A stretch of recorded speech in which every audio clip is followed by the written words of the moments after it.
podem estar assistindo, né, também essa aula. Irmãos, não está fácil a situação que a gente está passando na nossa nação.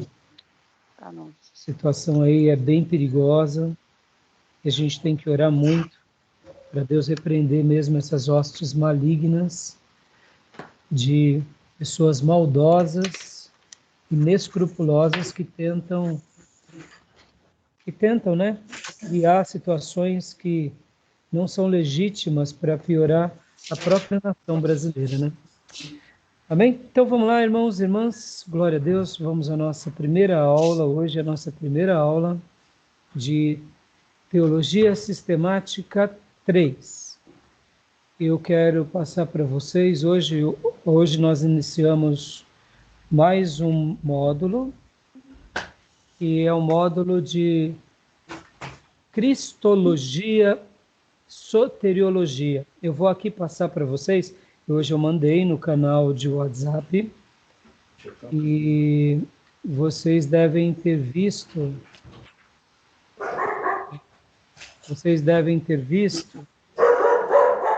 algum material. Ah, tá, vocês estão já vendo aqui. Espera aí. Vocês estão enxergando a minha tela de Word aí? Estão vendo? Sim. Estão vendo? Mas só vejo, mas para ler, para mim, não dá. Eu comentando, tudo bem, mas pelo menos vou tentar aumentar um pouco a letra. Não muito, porque senão não dá para eu ler, né? Tirar aquilo ali. Epa. Então, eu mandei hoje no canal da nossa classe parte do material. Não dá para mandar tudo, né? Em função do peso. Mas a gente vai estar tratando, eu já vou passando para os irmãos alguns materiais, outros materiais mais pesados eu subo na nuvem, tá bom?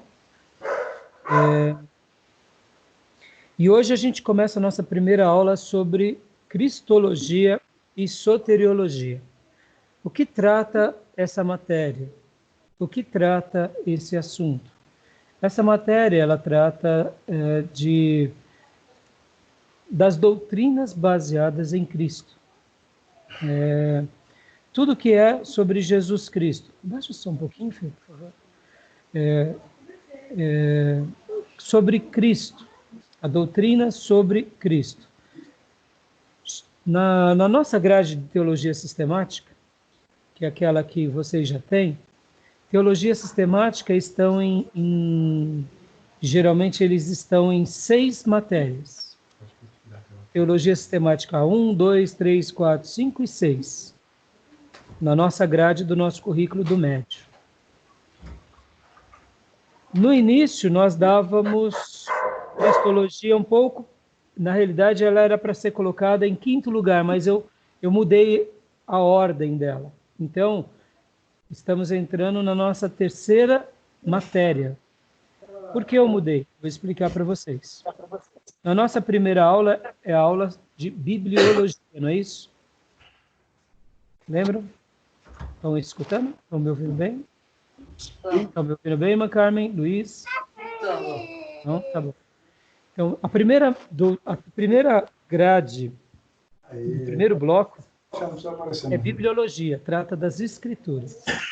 O segundo bloco é teontologia, trata sobre Deus. E agora, o terceiro bloco, a gente vai para cristologia e a obra de Cristo. Cristologia trata da pessoa de Cristo.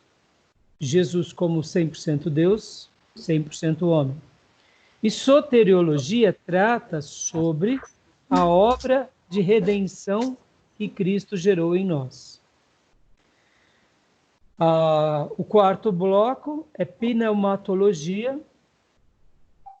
E o quinto bloco, a gente vai falar sobre escatologia. E o sexto bloco, sobre eclesiologia.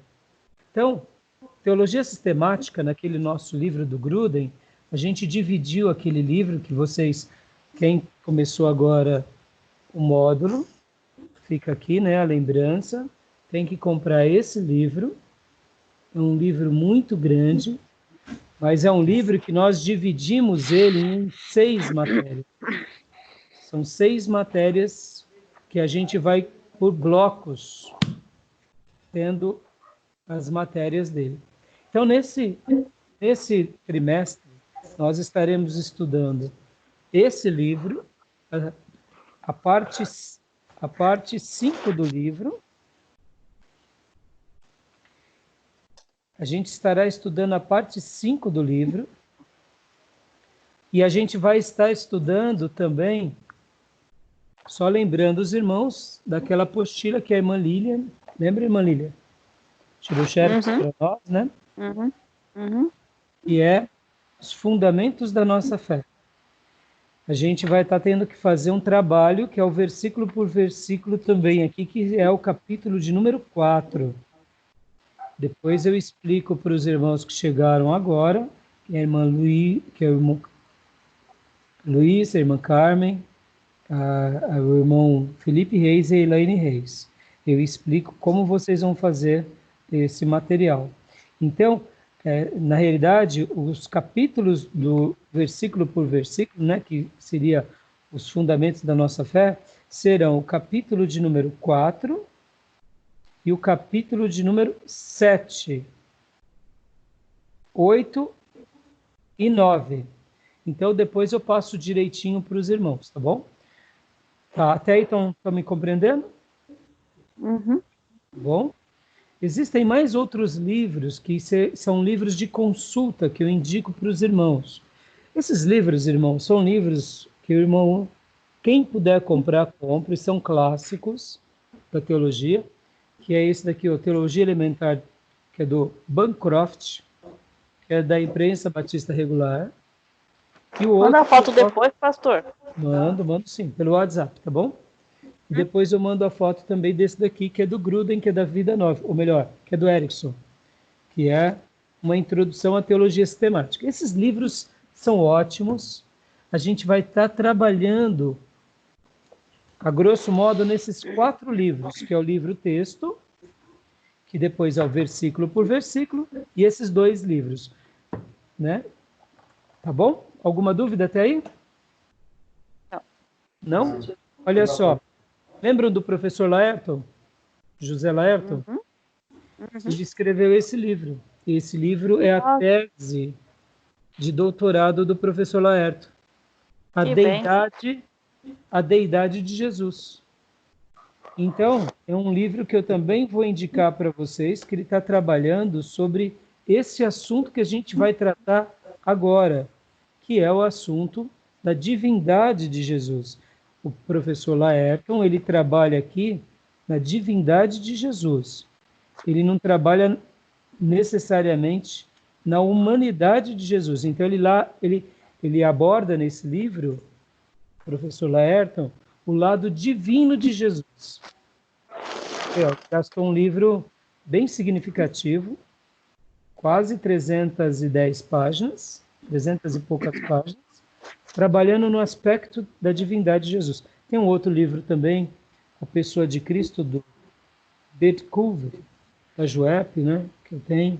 Mas tem muitos livros bons, irmãos, que falam sobre a pessoa de Cristo, no sentido de destacar o lado divino e o lado humano. Então, só fiz citação para vocês, para que vocês ampliem o acervo de vocês, tá bom?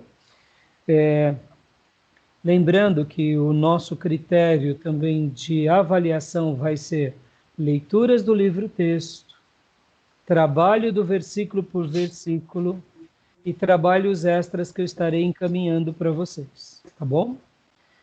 Então, a nossa avaliação é prova, versículo por versículo e o livro-texto, tá bom?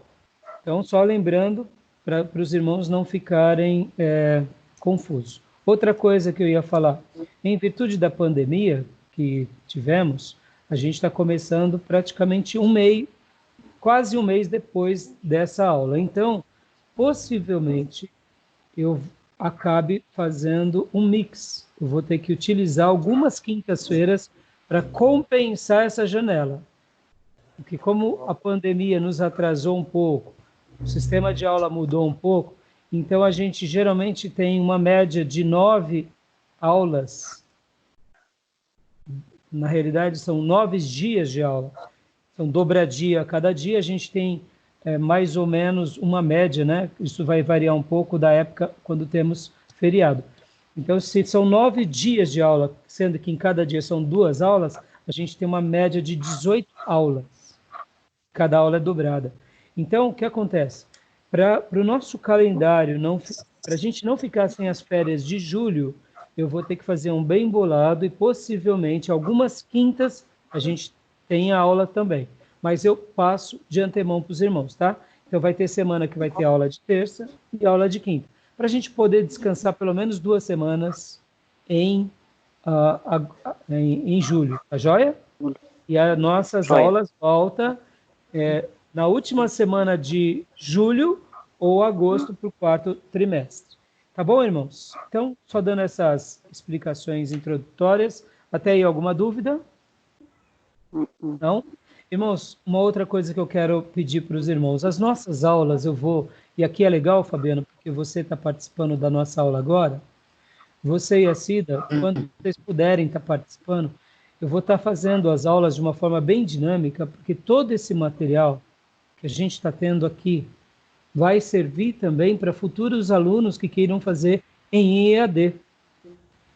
Então, essas aulas a gente tem que ser o mais produtivo possível, a gente tem que transmitir a maior quantidade de conhecimento. As dúvidas que eu notar que possam tomar muito tempo da aula, eu tento esclarecer depois via redes sociais, tá bom? Para a gente seguir o currículo da gente, para que esse currículo possa ser útil para a posteridade. Por exemplo, hipoteticamente, daqui a um ano, algum irmão falar, pastor, eu quero fazer aquele módulo de cristologia, soteriologia. Aí nós disponibilizamos, o cara ele vai fazer as suas matrículas, tudo, aí a gente disponibiliza as 9 aulas dobradas para eles. Eles assistem, eles vão tirando as dúvidas, entram em contato com o professor, e dessa forma a gente vai poder estar abençoando outras gerações, outras turmas. Mas tudo isso vai depender também de como que essas aulas estão sendo gravadas e se realmente a gente achar que elas serão úteis para que esse conteúdo seja passado para outras pessoas. Por isso que quando o nosso assunto divagar muito, eu vou sempre tentar trazer para o eixo. Tá bom, irmãos? Estão me entendendo? Belezinha? Uhum. Bom? Porque vai ser o meio pelo qual a gente vai estar utilizando as nossas aulas também nas redes sociais, tá? Então, agora aqui, vamos agora para o nosso... para a nossa ementa da aula. Você consegue ler aí, Felipe? O objetivo de cristologia, soteriologia. Leia para nós, Felipe.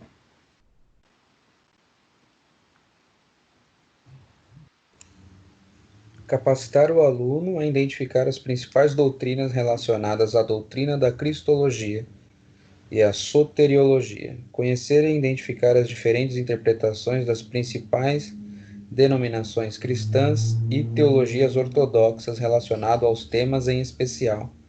A Confissão Doutrinária Batista Nacional.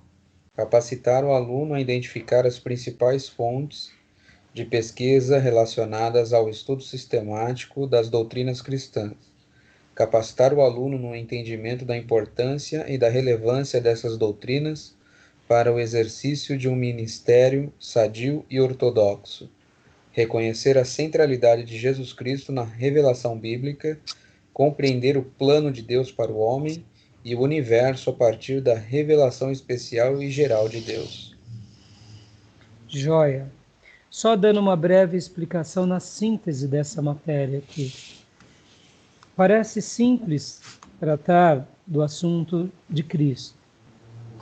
Por que muitos livros de teologia sistemática, como esse, ou como outros que temos, deixam o assunto que é a doutrina de Cristo para ser tratado lá no 5º bloco, ou até no 6º bloco? Já que Jesus é esse ser tão fundamental em todas as páginas da Bíblia, porque esse assunto é um assunto tratado só lá para frente. Porque eu, no meu caso, o nosso seminário, nós trouxemos Cristologia para o terceiro bloco. Vou explicar para vocês. Nós trouxemos Cristologia para o terceiro bloco porque, assim como a gente trata, em primeiro lugar, das Escrituras, depois a gente vai para Deus. Qual é a grande revelação de Deus no planeta? É Jesus. É o Cristo. Mas por que alguns teólogos sistemáticos colocam, por exemplo, Jesus lá para frente? Porque ao longo desses 2000 anos, a discussão a respeito de Cristo deu muito pano para manga. Então parece que quando a gente está estudando sobre Cristo, parece uma coisa assim óbvia. Mas por que é óbvio para nós? Porque nós temos uma relação com o Cristo ressurreto, uma relação muito ortodoxa e muito piedosa. Eu quero acreditar que nenhum dos irmãos tem dúvida sobre Jesus Cristo. Nenhum dos irmãos aqui tem dúvida que ele é Deus, que ele é o Messias, que ele é o Cristo. Não é? Ou alguém tem? Se tiver, a gente já faz o apelo agora. Né? Mas, assim, é interessante essa questão, porque, olha que interessante, o assunto de Jesus, ao longo dos 2000 anos na história da igreja, deu muito pano para manga, muito mais do que a gente imagina. A gente, por exemplo, nessa aula que a gente vai ter aqui, só para vocês terem uma noção, irmãos, tem discussões históricas muito grandes, algumas dizendo, em primeiro lugar, Jesus não era 100% Deus. Olha que perigo. Outras dizendo, Jesus era só homem. Olha que perigo. Outras inferiorizando a pessoa e a obra de Cristo. E outras anulando a obra da redenção. Então, na realidade, ao longo desses 2000 anos, assim como a Bíblia Sagrada recebe por parte de uma grande crítica, a teologia recebe, a Bíblia Sagrada recebe muita crítica sobre a sua veracidade, a pessoa de Deus recebe muita crítica, a pessoa de Jesus recebe crítica demais. A gente, nessa matéria que a gente está iniciando hoje, o que eu vou fazer? Eu vou trabalhar em cima das doutrinas ortodoxas, fundamentar a pessoa e a obra de Cristo e fundamentar a obra principal dele, que é a obra da soteriologia, ou seja, assuntos voltados à doutrina da salvação. E eu não vou ficar, por exemplo, perdendo tempo, não que não mereça, me entenda, irmãos, não que não mereça. Eu não vou ficar perdendo tempo, por exemplo, nas questões mais voltadas à questão teológica pura e simples. Sobre se Jesus era ou não era divino, se Jesus é 100% Jesus não é 100% Deus. Dando tempo nisso. E ficou baixo? Ficou muito baixo, não? Tá baixo. Baixo? Não é assim, não. Hã?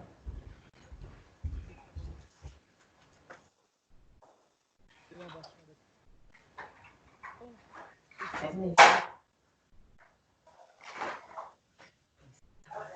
Nós não estaremos durante esse trimestre, focando nas discussões da deidade, que chamamos da divindade de Cristo ou da humanidade. Entendeu? A gente não vai ficar discutindo. Será que Jesus realmente existe? Será que Jesus realmente... Não tenho dúvida disso. Vocês estão entendendo, Marlene? Estão entendendo? Pastor, ficou baixo o áudio do senhor aí. Então vamos deixar ali alto de novo. Deu uma mexida? Vamos lá, melhorou? Voltou? Agora sim. Voltou. Então tá. Eu tinha abaixado um pouco porque eu achei que estava estourando para vocês. Vamos lá. Eu não irei ficar nesse trimestre trabalhando nas questões que geram dúvida sobre Cristo. Eu trabalharei nesse trimestre sobre as questões que geram certeza sobre Cristo. Nós apenas discutiremos em aula o que nesses 2000 anos foi questionado sobre a pessoa e a obra de Jesus. Estão entendendo? Porque na discussão da pessoa de Jesus, nesses 2000 anos, gerou muita dúvida. Por exemplo, logo lá na igreja, logo nos primeiros séculos, teve a discussão do arianismo. Essa discussão do arianismo, que só para vocês compreenderem, vocês já ouviram, não é o assunto em pauta, né? Mas só para vocês entenderem um pouco a discussão dos arianistas, Ário era um bispo da igreja, eu diria, recém-formada, né? Isso era nos primeiros séculos, e ele começou a fazer uma discussão levando a dúvida se Jesus Cristo, de fato, era 100% Deus. Quem é hoje a religião que questiona isso? Qual é uma das religiões que se tem por nome de evangélica ou cristã que questiona se Jesus é 100% Deus? PJ. PJ. Não é isso? Os testemunhos de Jeová não dizem que Jeová é Deus e que Jesus é o Filho de Deus, ou seja, é um deusinho criado por Jeová? Coloca Jesus numa posição inferior ao Pai. E o Espírito Santo para os TJs, quem é? Uma força ativa. Exatamente. O Espírito Santo, então, ele não recebe nem o destaque de ser Deus. Ele já recebe o destaque de ser uma força ativa de Deus. Qual é a diferença de uma força ativa de Deus e de um anjo, por exemplo?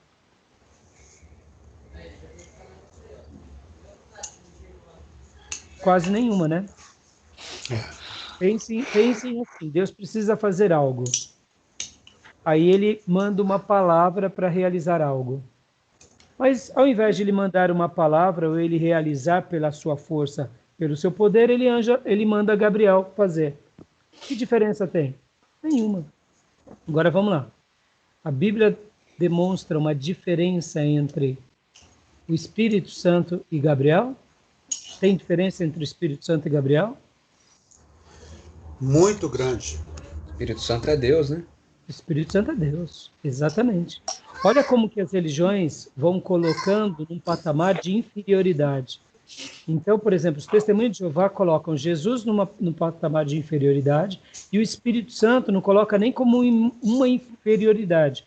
Colocam o Espírito Santo como se fosse apenas uma força de Deus. Olha que interessante. E lembrando que a força, ela não tem vontade, né, pastor? Exatamente. Olhando para a energia, né, para o vento, ele não tem vontade própria. E o Espírito Santo tem. Exatamente. Então, por exemplo, o Ário, que era esse pastor, era esse bispo, ele começou a questionar a pessoa e a obra de Jesus, colocando em patamares inferiores. Então vieram os pais da igreja, fizeram um concílio e neutralizaram aquela heresia. E isso, graças a Deus, foi deixado como um ensino herético e a Igreja de Jesus continuou caminhando. Mas foi apenas Ário que fez, por exemplo, uma citação herética sobre Jesus? Não. Outros pastores, outras correntes também tiveram Jesus como essa pessoa. Uma pessoa inferior, uma pessoa, ora, que é divina, mas não é humana. O gnosticismo foi um problema, né, pastor? Sim, o gnosticismo também foi um outro problema. Só que o gnosticismo, você vê, Felipe, ele já começou ali nos primeiros 100 anos. Que também... Paulo teve que rebater, né? Isso, Paulo, e principalmente João, o apóstolo João. Então entendam que a pessoa de Deus e a obra de Deus sempre foram alvos diretos de muito ataque por parte de homens e mulheres heréticas e de pensamentos heréticos. E ao longo desses 2000 anos, irmãos, a discussão sobre a pessoa de Jesus foi imensa. Todos vocês já ouviram falar do grupo Voz da Verdade, ou da Igreja Voz da Verdade. Uhum. Até mesmo cantamos muitas vezes alguns hinos da Voz da Verdade. Mas vem cá, pastor, vem a pergunta. Eles também anulam a pessoa de Jesus e a obra de Deus? O que vocês acham? Voz da Verdade. Se eu não me engano, eles pararam com as heresias que eles falavam logo no início, né? Que eles separaram quase que era quase que foram... o pensamento deles era quase como 3 deuses, né? Era diferente. Eles não eram um Deus só. Ou não sei se eles negavam o Espírito Santo. Era uma coisa mais ou menos assim. Mas, se eu não me engano, eles pararam com isso. Então, se eles pararam ou não, eu acho legal a gente até acompanhar isso e ver documentos deles. Porque, irmãos, pensem assim. Vamos falar aqui abertamente, agora que a gente está no ambiente, né, teológico. E a gente está fazendo discussão. Vamos pegar, em primeiro lugar, as músicas deles. Eram lindas ou não eram? Muito linda. Muito linda. Concorda que nos influencia? Claro que influencia. Porque a gente começa a cantar. E, de repente, a gente vai e começa a cantar porque a gente acha que é uma letra como muitas outras abençoadas. E, de repente, alguém participa de um culto deles, quando vai ver, eles jogam uma heresia. Esse que é o gatilho. Então, o Ministério de Música, Voz da Verdade, é um ministério muito bonito. E aqui, cá entre nós, deixa eu fazer uma citação para vocês, irmãos. Como teólogos, até na questão de letras, a gente tem que ser criterioso. A gente tem que ser criterioso. Mas também a gente tem que dar uma certa liberdade para a questão artística. Por exemplo, irmão, quando a gente lê lá os Salmos de Davi, ou de Asaf, ou qualquer salmo, seja de Salomão, se a gente for ler os Salmos e fazer uma interpretação literal, a gente não canta. Porque um poema, você tem que fazer a leitura dele como poema. Então, por exemplo, eu gosto muito da avaliação teológica dos seminaristas sobre as músicas. Gosto muito. Mas a gente tem que tomar muito cuidado. Muito, muito. Está entrando Sim, um pastor. som. Tá dando para entender? Está entrando um som aí. Eu acho que é na casa da irmã Carmen, né, irmã? Não. Não? Não. É meus vizinhos, pastor. Ah, é? Tudo bem. Uhum. Não, então, se de repente aumentar muito, você bloqueia aí, tá, Fabiano? Para não estoar aqui, tá? Eu vou Porque fechar aí a porta aqui. Não. Ou senão, se você... Fabiano, deixa eu te dar a dica. Coloca no mute. Quando você for participar, você tira o mute. Mais fácil. Okay. Aí, pelo menos... Porque muitas vezes entra uma voz na linha de raciocínio e a gente divaga. Tá bom? Voltando, irmãos. Eu não gosto, por exemplo, de quando a gente faz uma leitura ferro e fogo. Qualquer canção que é feita, a gente começa a julgar. Terá, porque é poesia. Mas também não gosto de deixar o negócio solto demais. Como que eu faço a minha leitura? A leitura é, tenhamos critério para fazer um julgamento daquele hino com base nas escrituras. Mas vamos dar, por exemplo, margem para uma expressão poética naquele hino. Por exemplo, vou dar um exemplo aqui. Aquele hino, né, Jesus em tua presença. Aquele que nós cantamos e dizemos, coroamos. Coroamos a ti, ó Rei Jesus. Coroamos a ti, ó Rei Jesus. Adoramos o teu nome, nos rendemos aos teus pés. A gente diz palavras ali que quando a gente vai julgar teologicamente, a gente não coroa Jesus. Como que a gente vai coroar? O servo coroa o rei? É a autoridade que coroa o rei. Mas aquele hino, esse hino, por exemplo, Se a gente for levar ele a ferro e fogo, a gente não canta. Mas vem cá, como poesia, o que a gente está dizendo? Como poesia, a gente está dizendo: Jesus, tu és o meu rei e eu te admito como o meu rei. Aquele outro que fala entronizamos, né? Entronizamos, se eu não me engano é essa expressão, né, Felipe? É isso mesmo. Entronizar é só o rei que declara o seu súdito e não a gente para o rei. Teologicamente é incoerente. Então, assim, qual é a dica que eu dou para os irmãos? Para a gente fazer um julgamento, sim, criterioso, mas a gente fazer um julgamento da letra, mas a gente não perder essa beleza da poesia. Mas também a gente fazer um julgamento daquela igreja que escreve. Fazer um julgamento daquele autor que escreve. Vamos pegar aqui um exagero aqui. Roberto Carlos. Jesus Cristo, estou aqui, né? Lembra aquela música, né? Se a gente for fazer uma leitura da música ali, a leitura daquela música, pelo menos que eu me lembro, Felipe, me corrige se eu estiver errado. Jesus Cristo, eu estou aqui. Lembra do rei Roberto? Sim, não tem nada demais aquela música. Não tem nada demais. Agora, o rei Roberto Carlos, ele é um ministro de adoração para a gente? Sejamos honestos. Não. Mas a letra não tem nenhum problema. Mas vocês concordam que não seria correto cantarmos na nossa igreja? Porque, de repente, a gente abre um precedente que qualquer composição a gente cante. Aí, essa discussão já é uma discussão mais voltada para a questão de hinos. Eu só fiz questão de citar isso para os irmãos, para vocês verem que o Voz da Verdade, voltando ao Voz da Verdade, qual era o grande erro doutrinário deles? E se realmente, Felipe, eles deixaram com essa heresia, é bom porque nas nossas pesquisas, vocês como aluno podem pesquisar isso também, Fabiano, eu como professor, né? Depois a gente dá uma olhada, porque é bom saber disso. Qual era a grande questão para eles? Eles eram chamados de unicista. Assim como algumas religiões geram na divindade e na trindade 3 deuses, o unicista desfigura isso. O unicista faz o papel contrário. Não existe 3 pessoas divinas. Tudo é uma pessoa divina. Então, o unicismo diz que o Pai é Jesus, que Jesus é Jesus e que o Espírito Santo é Jesus. Logo, Deus é Jesus. Entenderam?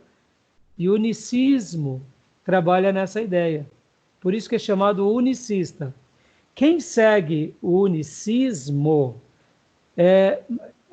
pode ser em qualquer pessoa da Trindade. Vou dar um exemplo. Os judeus creem em Deus, não creem? No Criador do céu e da terra? Mas eles creem que Jesus é Deus? Não. Opa! Então eles são unicistas também. Opa! Por que eles são unicistas? Porque eles creem no Deus de Abraão, mas eles não creem no mensageiro que é da linhagem de Abraão. Opa! Então, como isso é significativo? Está dando eco aí. Não sei se vocês ouviram o eco. Eu ouvi. Tudo bem. Se parar, se continuar, a gente dá uma olhada. Mas estão entendendo qual que é a questão do unicismo? Olha que interessante. O Deus de Abraão, que nós chamamos ele de pai, o judeu chama ele de Deus, mas os judeus não chamam, por exemplo, Jesus de Deus. E também não chamam o Espírito Santo de Espírito Santo de Deus. Olha que interessante. Então, de uma forma, claro, diferente, o judeu também acaba sendo um pouco unicista. Opa, tem um aluno extra aí. Ele está ouvindo aqui, Lília? Oi, pastor. Ele está ouvindo com a gente a aula ou não? Não, estou de fone para não atrapalhar e ele está de fone para não atrapalhar. Entendi, mas manda meu abraço para ele. Eu pensei que ele estava assistindo com a gente. Não. Então, voltando, irmãos. Vocês concordam que os judeus, eles creem no Deus criador do céu e da terra, que é o soberano. Mas, de uma forma, também eles acabam sendo um pouco o quê? Unicistas. Então, a nossa matéria, a gente vai trabalhar sobre conhecer e identificar as diferentes interpretações das principais denominações cristãs e teologias ortodoxas relacionadas sobre isso. Então, a gente vai identificar e a gente vai focar onde? A gente vai focar naquela doutrina sobre o Cristo de forma plena naquilo que a gente ama como ortodoxia. A gente não vai ficar aqui discutindo, por exemplo, sobre essa questão de que dos arianos. Não, sabe por que não, irmãos? Porque vamos dizer assim, esse módulo, a gente poderia gastar 3 meses trabalhando só sobre Cristo e mais 3 meses trabalhando só sobre as doutrinas e a obra que Cristo fez. Ou seja, a gente tem muito pouco tempo. Se a gente for começar agora a trabalhar nas discussões heréticas, a gente perde muita coisa, entenderam? Estão compreendendo? Eu, particularmente, vou deixar o caminho para os irmãos. Quem quiser o livro, o texto, vai dar material. Quem quiser ampliar essa discussão, eu acho que vale a pena. Mas eu, como estou formando obreiros para o ministério, seja ele para ser um bom professor de escola bíblica, um bom levita, um bom obreiro, um bom pregador, um bom pastor, um bom evangelista, eu não quero colocar dúvidas sobre Cristo no coração dos irmãos. Eu quero trazer as certezas sobre Cristo e sobre a obra de Cristo. Porque eu acredito que essa é a nossa função principal na igreja primitiva. Por isso que eu trouxe logo como terceiro ponto da doutrina sistemática. Vamos pegar as discussões, vamos passar por ela, mas vamos mergulhar naquilo que é relevante, naquilo que é importante. E como o nosso seminário, o Seminário Teológico Batista Missionária, nasce de uma teologia batista nacional, que essa é a nossa raiz, eu vou continuar passando tudo isso para os irmãos. E aí, diante disso, os irmãos vão começar a compreender essas variantes que acontecem. Vou aqui agora, para a gente dar continuidade na leitura da nossa ementa. Hoje, irmãos, quando a gente pega, por exemplo, uma igreja neopentecostal, o discurso deles é um discurso, vamos dizer assim, aparentemente cristocêntrico, não é? Aparentemente, eles pregam sobre Cristo? Pregam. A Igreja Universal, podem, se quiserem colocar o som aí para a gente fazer. Eles pregam sobre Cristo? Eles ensinam sobre Cristo? A Universal cita Jesus só numa placa, né? Mas vamos pegar todas essas neopentecostais. Vamos ser honestos. Não, eles Jesus comentam sobre Cristo? Comentam. Sim. E sobre as doutrinas da obra de Cristo? Eles trabalham nesses pontos? Sobre a expiação, sobre a propiciação, sobre a redenção, sobre a salvação. Eles mergulham nisso? Não. Não. Jesus é só um slogan. Jesus é um grande slogan para eles. Ou seja, eles falam da salvação, mas e depois?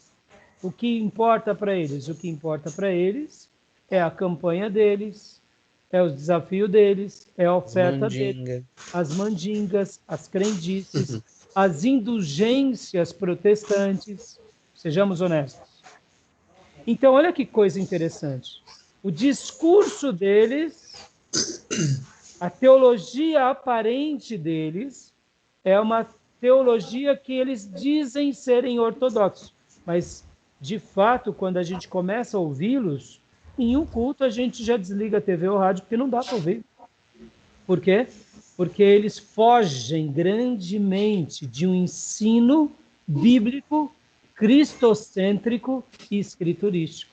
Porque no dia que eles pregarem Cristo como Cristo é, viverem Cristo na essência de Cristo, e pregarem e viverem as doutrinas soteriológicas, que são aquelas que são baseadas na salvação, eles viram uma igreja protestante.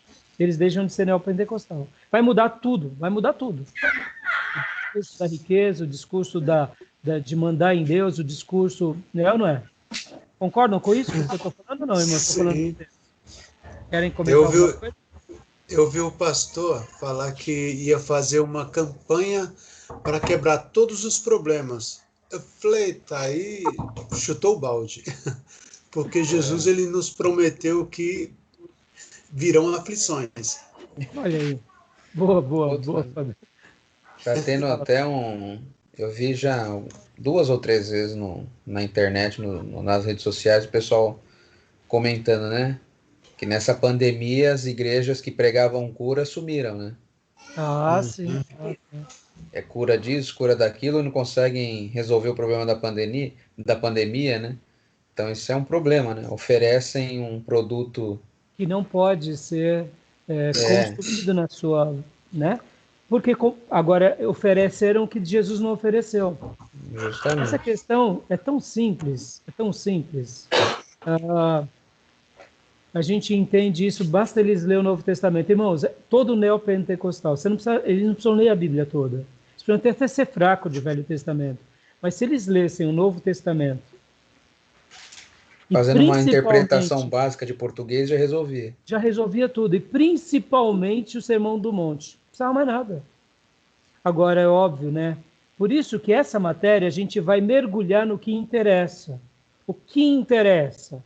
Cristo, a obra de Cristo, a pessoa de Cristo, a manifestação de Cristo, as conquistas de Cristo e como isso se aplicou na igreja primitiva e se aplica até nós em nossos dias. Pronto.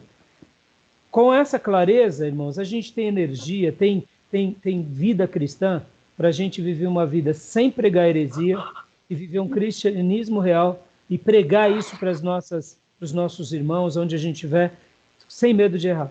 Estão entendendo? Olha que interessante. Muitos dizem ter o nome de servos, dizem ter a pregação de servos de Deus, mas na essência negam essa questão. Isso é muito interessante. Olha que agora olha como essas questões são complexas. Me entenda o que eu vou dizer. Olha que perigoso que tudo isso é. Quando a gente vai avaliar o catolicismo, agora vamos falar do catolicismo, tá, gente? Vamos falar do catolicismo. Esqueçam o culto aos ídolos, esqueçam a adoração ao Papa, o culto ao Papa, esqueçam a adoração à tradição católica apostólica romana, esqueça isso, tá? Pense agora um católico, um teólogo católico, um padre católico, quando eles ensinam sobre Cristo, e a grande maioria, tá? Me entenda. Eles ensinam corretamente sobre Cristo? O que vocês acham? Eu não cheguei a ouvir tantos padres, não, mas eu creio que sim. Vamos lá, Fabiano. Acho que eles não fogem tanto, não. Foi um beato de Padre Cícero e... Então, pastor, eles falam sim de Cristo, porém, eles usam Cristo de uma forma diminutiva. Eles usam Cristo mais na presença de um bebê, de uma criança, sendo conduzido por Maria. Então, mas assim, concordo com o que você está falando. Mas quando ele... Então, por isso que é legal, irmãos, aqui, ó, me entenda, eu não estou aqui para gerar confusão na cabeça dos irmãos. Pelo contrário, eu estou aqui para mostrar. Eu falei da Universal, falei dos neopentecostais. Aí agora só falta vocês falarem assim, o pastor falou mal dos neopentecostais, vai falar bem dos católicos? Me entenda, não é essa a questão. A questão é o seguinte, quando um católico, verdadeiro católico, um teólogo católico, quando ele vai falar de Cristo, ele fala corretamente. Ele fala de que Jesus nasceu, foi gerado pela concepção em Maria, o credo, sendo ela virgem. O credo né? O credo chamado credo apostólico é um exemplo disso. O que acontece? Quando eles ensinam de Cristo, eles não ensinam errado. Quando eles ensinam da soteriologia, que é o que Cristo veio realizar, eles também não ensinam errado. Vou dar aqui irmãos, isso é assunto de seminarista, tá? Presta atenção, tá? Por ser seminarista, a gente tem que falar as coisas abertamente. Eu não posso, muitas vezes, pegar uma aula dessa e falar num culto público, porque eu confundo o coração e a cabeça da irmãzinha. Está entendendo? Assuntos de seminário a gente trata no seminário. Assuntos de igreja a gente trata na igreja, tá bom? Tudo bem? Tudo bem? Certinho. O que acontece? Quando a gente ouve, por exemplo, Padre Fábio de Mello, e ele está falando de Cristo, ele fala lindamente sobre Cristo. Ele cita a Bíblia, ele cita a obra, o que Cristo é para ele. Nenhum problema. Quando ele cita as obras de salvação de Cristo, ele cita corretamente. Outros padres fazem a mesma coisa.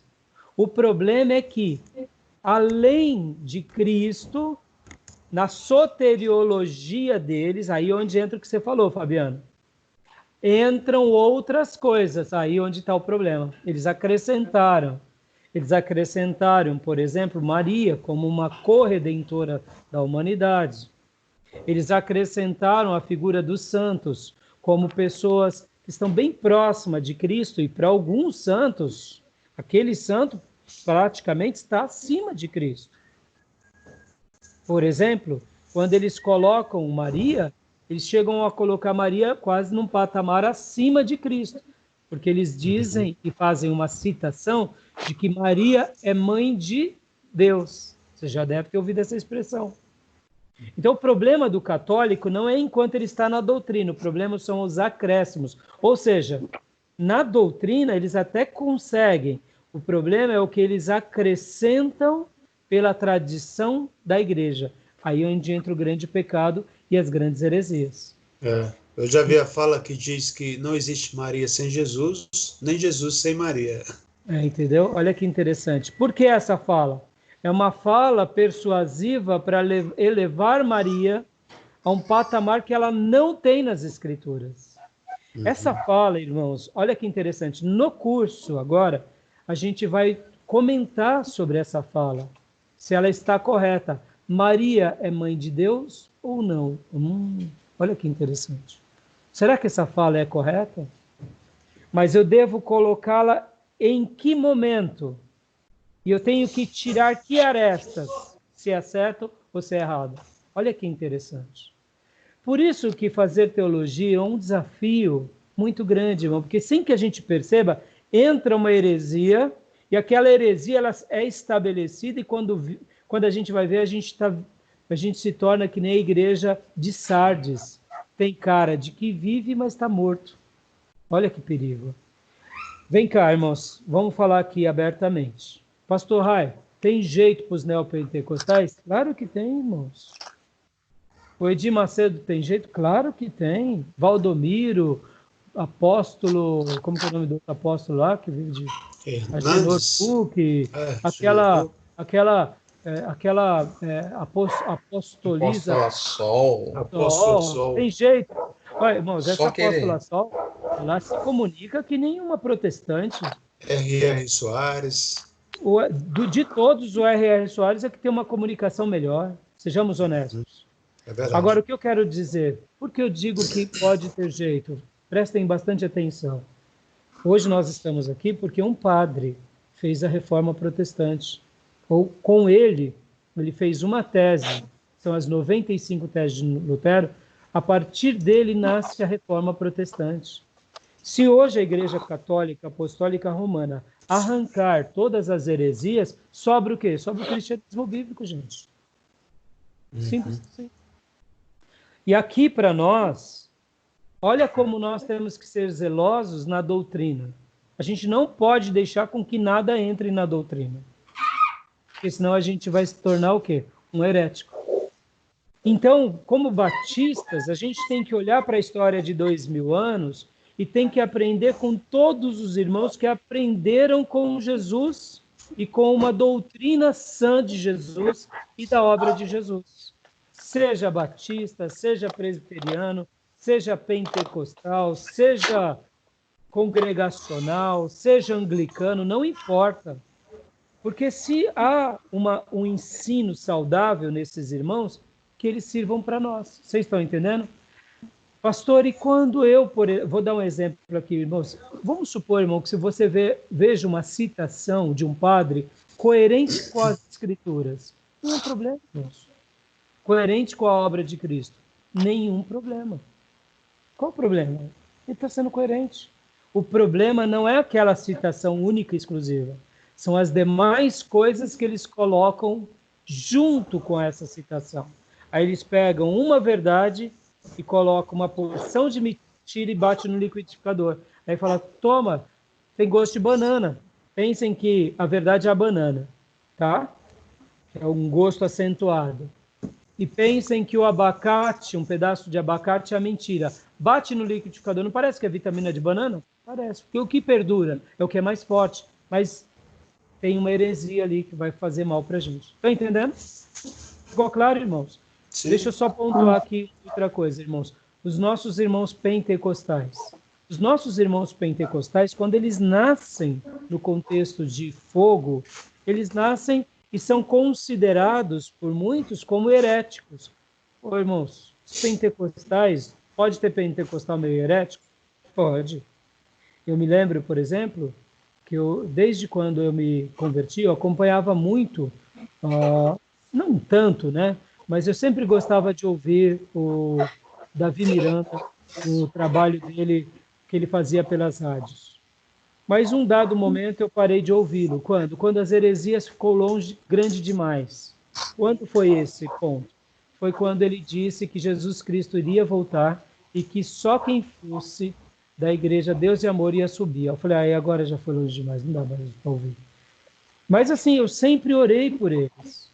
Por quê? Porque uma igreja que tinha virtudes, pregava um evangelho simples, tinha teologia da prosperidade, tinha também. Maquiada com um pentecostalismo raiz, tinha muitos limites na sua maneira de fazer a leitura da Bíblia, tinha. Mas a gente não pode dizer que eles eram uma seita, não dá para dizer. Tinha doutrinas erradas, tinha. A maneira de eles enxergar, mas a gente vê que eles eram uma igreja também de Deus, que Deus levantou. Agora, que o fundador foi para uns campos de heresia, foi, não tenha dúvida. Mas a gente vai jogar tudo fora? Vocês estão entendendo o que eu quero dizer? Olha como nós, muitas vezes, olhamos com bons olhos pro Davi Miranda, mas não olhamos com bons olhos para um outro setor. Então a gente tem que saber ouvir tudo e reter o que é bom. Só que alguns grupos são tão heréticos que não dá nem para reter o que é bom, porque o que é bom é tão pouco que a gente fala, e eles demonstram uma desvirtude tão grande que a gente fala, foge dessa turma. Então, essa matéria vai nos dar esse brilho para a gente tomar cuidado contra tudo isso que é errado contra a pessoa e a obra de Jesus. Tá bom? Beleza? Beleza. Felipe, continua lendo seu conteúdo, o conteúdo que a gente vai aprender. Conteúdo. 1. As doutrinas de Cristo. A pessoa de Cristo, a expiação, ressurreição e ascensão, os ofícios de Cristo. Olha só, até aí, no conteúdo 1, a gente vai estar mergulhando em Cristo, na pessoa dele, o que ele realizou, a ressurreição dele e a ascensão dele, e os ofícios dele. Irmão, só aqui a gente ficaria 3, 6 meses estudando, porque é magnífico. Aí eu digo para vocês, por que eu não vou entrar muito com as discussões teológicas? Porque eu não vou pegar uma discussão teológica, por exemplo, irmãos, e substituir pela grandeza e o significado da ressurreição e da ascensão. Por quê? Porque eu acredito de todo o coração que ele ressuscitou e que ele ascendeu aos céus. Eu acredito disso de coração e eu acredito que essa doutrina nas páginas das Escrituras e a maneira em que os nossos irmãos fizeram a leitura correta nesses 2000 anos foi tão extraordinário que a gente ganha muito ao considerar tudo isso. Estão entendendo? Sim. E é por isso. Eu não vou pegar aqui, por exemplo, uma questão filosófica que anula a obra de Cristo, a pessoa dele, a humanidade dele, e substituir pela expiação. Não, não dá. Eu quero acreditar que irmãos nossos que entenderam a expiação nesses 2000 anos, eu quero trabalhar sobre essas ideias de como alguns pensadores, alguns servos de Deus,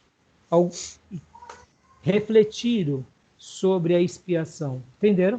Então, nesse primeiro bloco, é a pessoa dele, é a grandeza dele. E a segundo bloco, aí entra nas doutrinas da soteriologia. Soter, no grego, é salvar. Soteriologia é os estudos da salvação. Salvação de quem? Salvação de Cristo. Então, por isso que a gente chama de doutrinas da redenção, ou seja, aplicação da redenção. Redenção do quê? A maneira em que a obra dele agora vem sobre nós. Esse assunto é tão poderoso, é tão extraordinário, que nós poderíamos ficar mais 6 meses só em cima dele. Ou seja, o que a obra dele, realizada por ele, causa em nós, nos redimindo, nos salvando, nos transformando. E o que isso é gerado em nós? Acho que eu vou substituir essa grandeza dessas lições por discussões, a não ser que nós aqui não acreditássemos na ressurreição de Cristo, na ascensão de Cristo, na humanidade de Cristo. Por isso que teologias liberais gastam muito tempo nisso. Por quê? Porque eles vão discutir se Jesus era de fato homem, se Jesus de fato era Deus, será que ele ressuscitou mesmo? E aí as discussões são alimentadas para esse campo, e os efeitos dessa salvação vão ser apenas discussões poéticas. Ele salvou, ele diz que salvou, diz que redimiu, mas será que redimiu mesmo? Eu não creio nisso. Eu creio que o processo é outro. Então, nesse módulo, eu quero exaltar o Cristo e a obra que ele fez. Tá bom? Felipe, leia o segundo ponto. As doutrinas da aplicação da redenção, soteriologia, graça comum, eleição e reprovação, o chamado do evangelho, o chamado eficaz, regeneração, justificação, adoção, conversão, fé e arrependimento, santificação, batismo e plenitude do Espírito Santo, a perseverança dos santos. Fantástico. Pode ver que aqui a gente, no item I, batismo e plenitude do Espírito Santo, a gente só vai pincelar. Por que só vai pincelar? Porque depois teremos um módulo de teologia sistemática que é pneumatologia, que é a doutrina do Espírito Santo, e antropologia, que é o homem, um estudo sobre o homem. Então a gente vai pincelar. Tá bom? Até aí alguma dúvida? Tá aqui. Não. Existem muitos livros que tratam sobre isso. Tá bom, irmãos? Joinha? Tranquilo até aí? Uhum. Belezinha? Então aqui eu vou tentar abrir agora. Vou falar um pouco sobre os trabalhos extras agora. Né? Deixa eu pôr aqui. Olha lá. Trabalhos extras, como eu já falei para os irmãos, a prova vale 3 pontos. Leitura do livro texto, 4 pontos. Trabalhos extras vale 3 pontos. Então, qual vai ser agora os trabalhos extras? Os irmãos vão ter que... A leitura do livro, que vocês vão ter que declarar a leitura, serão os capítulos de número... Tomem nota, mas está tudo aí. É o capítulo de número 31. Eu vou corrigir aqui, tá, irmãos? Porque aqui eu tive que mudar, tá? É o capítulo de... Não, tá certo. Tá certo, aqui, ó. Capítulo de número 31 ao capítulo de número 43. De 31 a 43, pastor? Vocês vão ter que ler. Eu vou fazer uma correção nesse programinha aqui que ele está desatualizado, tá bom? Então, o que acontece? A gente vai agora, para as próximas aulas, já leiam o livro que vocês estão lendo do Gruden, leiam o mais rápido possível, para que a aula flua bastante, tá bom? Então, vão ler do capítulo 31 em diante o mais rápido possível. E aí, o que acontece? Qual vão ser os trabalhos extras? Vocês vão pegar lá os fundamentos da nossa fé, certo? Os fundamentos da nossa fé. E vocês vão fazer o que está escrito aqui, ó. O capítulo 4 e 7. 4, 7. E depois o capítulo 8 e 9. 9. Na realidade, irmãos, eu vou tirar um pouco das leituras mesmo. Eu lembrei. Deixa eu só ver aqui. É isso daqui, não, é isso mesmo. Não precisa ler aqui o... Quer ver? É isso, desculpa, eu falei errado.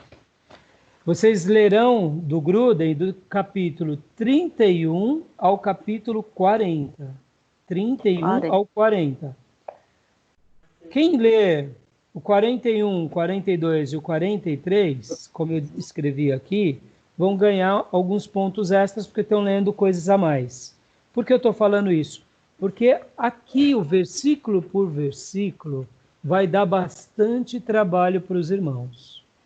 Então, vocês não podem perder tempo de irem fazendo versículo por versículo. Pastor Rai, porque, a grosso modo, o material de vocês será só esse, irmãos. Mas você fala assim, pastor, só esses 2 livros? Só que como versículo por versículo vocês estarão trabalhando em 4 capítulos e fazendo os versículos por versículos, isso vai tomar muito tempo.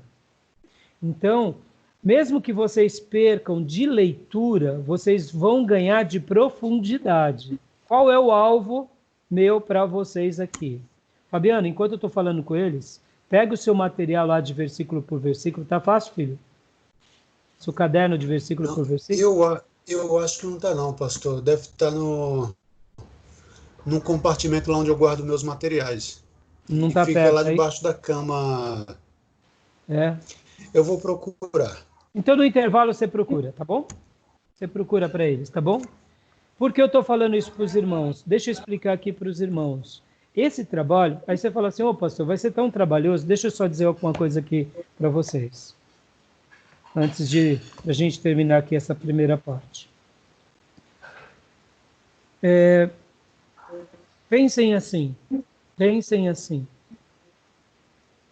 Se hoje nós conhecemos todas as doutrinas que falam sobre Cristo, absolutamente de Cristo, tudo que diz no Novo Testamento e no Velho Testamento, todas as profecias, pega Cristo no Novo Testamento e pega todas as profecias do Velho Testamento que falam sobre Cristo. Se nós conseguíssemos entender plenamente tudo isso, do começo ao final, qual vai ser a nossa relação espiritual com Cristo? O que vocês acham? Você acha que a gente vai ganhar em intimidade? Não, mas não fica. Hã? Sem dúvida. Quanto mais a gente conhece de Cristo, mais próximo dele a gente fica. E aí, Lilian, o que você acha, Lilian? Sim, é um mergulhar, né? Então, mesmo que esse trabalho... Pode falar, Lilian. Quanto mais um mergulhar, mais próximo a gente vai estar dele, né? Ter mais entendimento, um pouco mais de intimidade com ele, né? Irmão Luiz e irmã Carmen, o que vocês acham disso? E agora? Não tem problema. Fabiano, quer falar alguma coisa? Conhecer, pastor, essa palavra é muito profunda. Conhecer envolve relacionamento. Envolve em aquela frase errada em hebraico, onde Abraão conheceu a Sara e ela deu à luz um filho. Envolve relacionamento. andar coabitar, junto. né? Coabitar, exatamente. De conhecer no sentido de intimidade, de ser profundo. É claro que jamais ninguém em teria essa hebraico, relação. né? Sim, sim. Ali você está fazendo uma analogia do homem e da mulher intimamente, fazendo os dois uma só carne para nascer o fruto do amor deles, que é um filho, né? Mas muito bem colocado. Olha só, esse trabalho desse livro aqui, irmãos, ó, do versículo por versículo, vai ser um pouco cansativo, mas vai ser indescritível. Por quê? E é isso que eu quero fixar para vocês. Qual é a proposta desse livro? A proposta desses livros é vocês gastarem tempo conhecendo Cristo. Em que sentido? O que ele fez? O que ele realizou? Pode ver que lá na pauta anterior, quando a gente leu a ementa, a gente falou que ali, a gente comentou sobre o quê? Pode ver, a pessoa dele, a expiação dele, a ressurreição e a ascensão e os ofícios. Será que realmente, muitos momentos da nossa vida, a gente conhece Cristo? Será que a gente conhece para valer Cristo? Tem hora que a gente acha que já conhece demais. Mas tem hora, irmãos, que a gente acaba se afastando dele sem perceber. Quer ver um exemplo disso, irmãos? Quando a gente começa a se apaixonar por uma outra coisa que não é Cristo. É possível isso, pastor? Claro que é.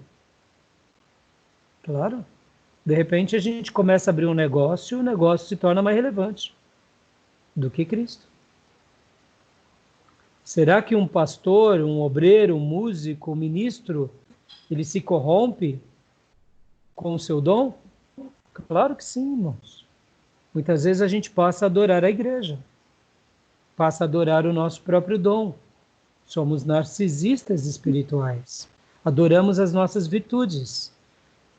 E Cristo agora é só o instrumento que valida a nossa vaidade. E quando a gente mergulha nele, na pessoa dele, a gente vai estar, eu diria, mais blindado a não cometer esse pecado, a não se distanciar dele.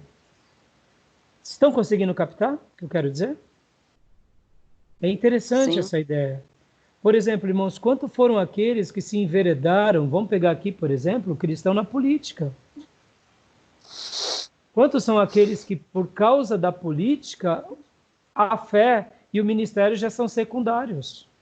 Quantos são os deputados, senadores que se corromperam? Porque agora eles têm um novo Deus. Qual é o Deus dele? A política. E outros, a riqueza, a família, e aí vai, irmãos. Estão entendendo? Então, mergulhar em Cristo vai ser um outro mergulho do que a gente já vem fazendo lá atrás. Porque lá atrás, em bibliologia, a gente mergulhou nas Escrituras. Em teontologia, na doutrina de Deus, a gente mergulhou na pessoa de Deus. E agora, a gente vai mergulhar em Jesus. E depois, pastor, vamos mergulhar no Espírito Santo. Para então, somente depois, a gente ir para a doutrina das últimas coisas e para a doutrina da igreja. É por isso, meu alvo aqui é fazer com que nós realmente mergulhemos nele. Para quê? Para que, se a gente, em algum momento da nossa história, estiver entrando por um caminho perigoso, a gente ainda tem a chance de voltar. Estão entendendo? Sim, sim. E o capítulo da soteriologia? Qual é o foco? Que é a aplicação das doutrinas da redenção. Qual é o motivo também de gastarmos um tempão aqui?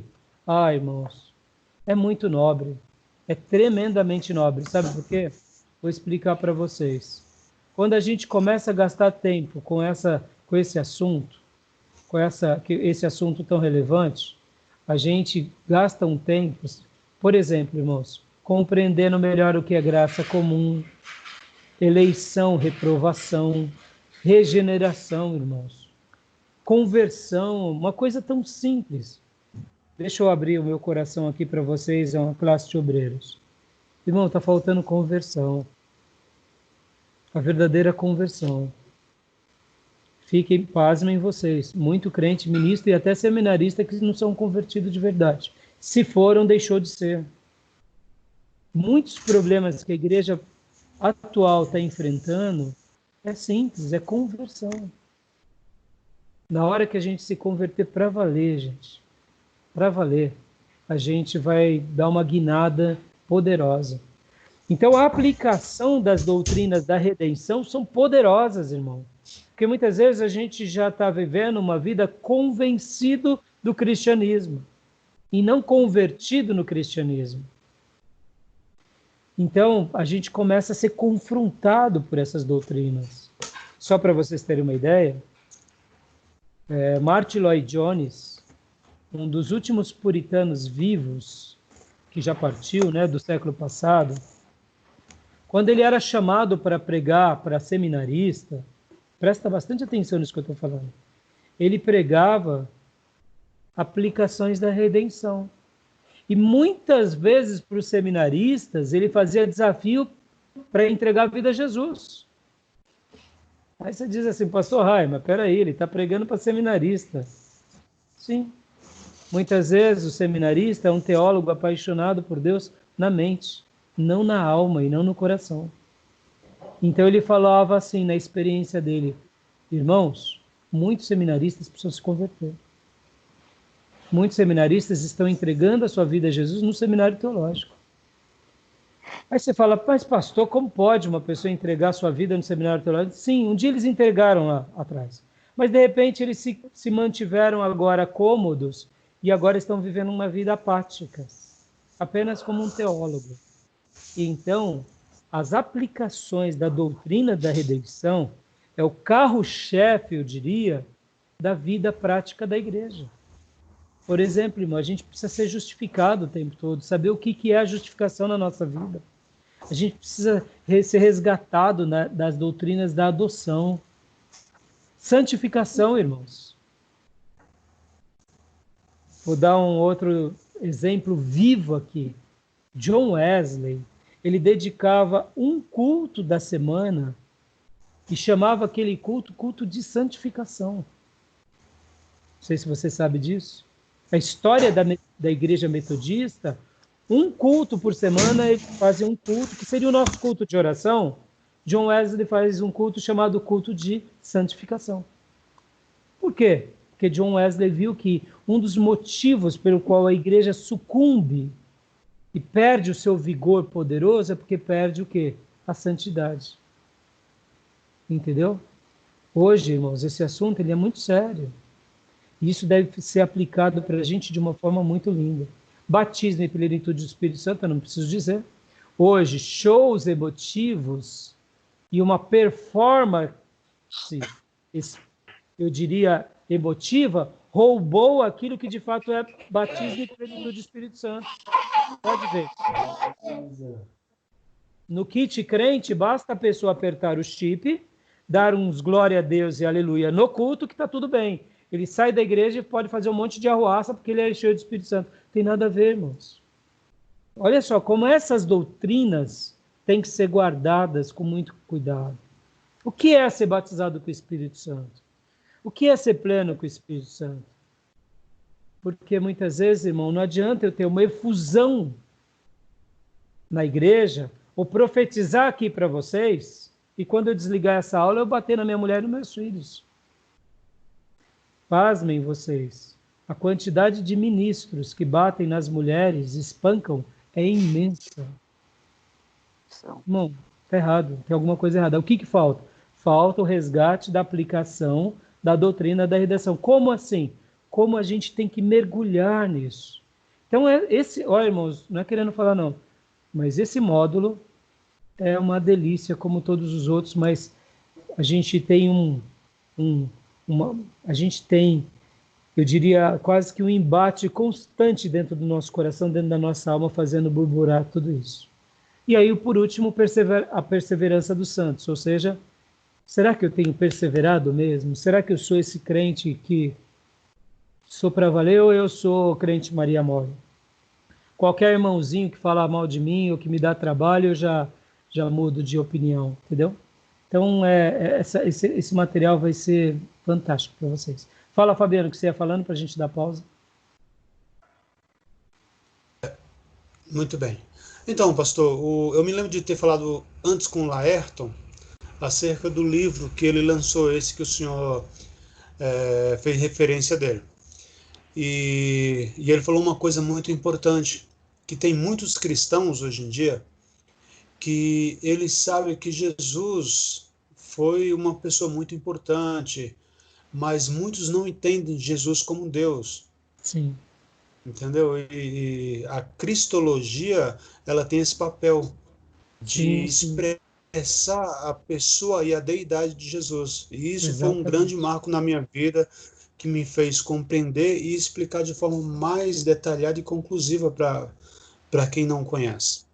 Exatamente. Então, só passando para os alunos esse pouco dessa experiência que eu tive lendo esse livro e nas aulas de seminário também. É fantástico. É fantástico. Conhecer Cristo, irmãos, é poder realmente entender um pouco o que Ele é, o que Ele representa e o que Ele fez em nós. E aí a gente acaba se vendo, né? Irmãos, vocês estão conseguindo ver essa tela que eu abri aí? Uhum. A estrutura da obra ficou completo no computador, na página de vocês? Ficou. Maravilha, era isso que eu queria. Eu estava morrendo de vontade de fazer isso, mas eu não sabia se ia dar certo. Então tá bom, gente. Agora a gente vai dar nossa pausa aqui, né? E sabe, irmãos, o Spurgeon, ele falou uma coisa linda, linda, linda. Ele fala assim, irmãos, se nós mergulharmos na pessoa de Cristo e aprendermos tudo sobre Cristo, e mesmo que a gente tenha uma vida da mais espirituosa possível de todas, mesmo assim, durante a nossa existência, a gente vai compreender perfeitamente, quem sabe, um pedaço só das barras dos vestidos de Jesus. Porque Jesus é tão grande, ele é tão esplêndido, ele é tão grandioso, ele é tão maravilhoso na pessoa dele e em tudo que ele fez, que mesmo que a gente fosse o cristão mais piedoso dos nossos dias, mesmo assim a gente não conseguiria aprender tudo dele, porque como ele é Deus e eterno, e a obra que ele fez é esplêndida, a gente pegaria só um pedaço do que ele realizou. Olha que fantástico. Por isso que esse bloco, a gente poderia ficar aqui 6 meses trabalhando nele, a gente teria assunto. Vocês vão ver o quanto Deus vai falar com vocês nessas leituras. Lembra, Felipe, que eu te passei o material para você ler lá de esboço de teologia sistemática? Você chegou para mim e falou, pastor, está nascendo umas mensagens aqui. Lembra? Lembro. Então, agora se preparem, que Deus vai falar com vocês demais. Por quê? Porque tem a ver com Ele, e o que Ele faz em nós. Então é genial isso. Isso vai dar matéria-prima para vocês darem estudo, pregarem, porque vocês vão falar, eu preciso falar disso para as pessoas, eu preciso falar disso. Tá bom? Vamos dar a nossa pausa. Até já. Eu chamo os irmãos já. Tá bom, irmãos? Alguma dúvida até aqui? Não? Lembrando que essa aula está sendo gravada. Vocês podem clicar aqui do lado depois e baixar essa aula no computador de vocês. Aí vocês dizem assim, pastor, mas é muito grande essa aula. Não tem problema. O que vocês fazem? Minha sugestão. Vocês baixam essa aula no computador de vocês. Depois, vocês sobem para a nuvem de vocês. E deixam lá privada, por exemplo. Quando vocês quiserem, vocês reprisam ela. Tá bom, irmãos? Qualquer dúvida, eu esclareço mais vocês depois, tá bom? Até já. 10 minutinhos para o nosso intervalo. Vamos tentar acabar no nosso horário normal, né? Sim. 10h15. Se eu precisar, talvez a gente mais 10 minutinhos, mas vamos tentar seguir o roteiro, né? Já foi 1h18 de aula, mas por volta de 1 hora a gente tenta encerrar. Como tem o intervalo, tá bom? Tá Deus bom. Abençoe. Fiquem com Deus. A paz. Até já. Até já.